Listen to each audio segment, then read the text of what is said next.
हरियाणा में बीजेपी के सामने मुश्किलें बढ़ती जा रही हैं। पार्टी के लिए अपनी सरकार बचाना मुश्किल होता दिख रहा है, क्योंकि हरियाणा में बीजेपी के साथ सरकार चला रही जेजेपी नाराज दिख रही है। संकेत यहां तक मिल रहे हैं कि जेजेपी सरकार से समर्थन भी वापस ले सकती है। जेजेपी की नाराजगी के बाद बीजेपी अब उसे मनाने में जुट गई है। तो आखिर क्या है मामला जिससे बीजेपी और जेजेपी के बीच आ गई हैं दूरियां?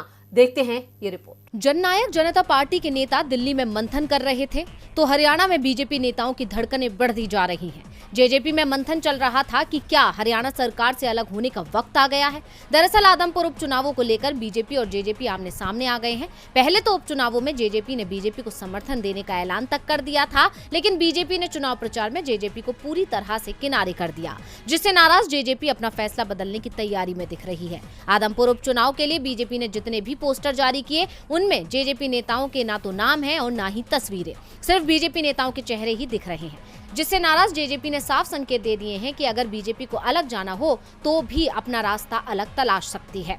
जेजेपी की नाराजगी से हरियाणा में सरकार हिलती दिख रही है। हरियाणा की 90 सदस्यीय विधानसभा में बहुमत का आंकड़ा 46 है और बीजेपी के पास 40 सीटें हैं। जेजेपी के 10 विधायकों के समर्थन के सहारे सरकार चल रही है। ऐसे में अगर जेजेपी अलग होती है तो राज्य की मनोहर लाल खट्टर की सरकार अल्पमत में आ जाएगी। ऐसे में जेजेपी को मनाने की जिम्मेदारी खुद सीएम खट्टर ने ही संभाल ली है।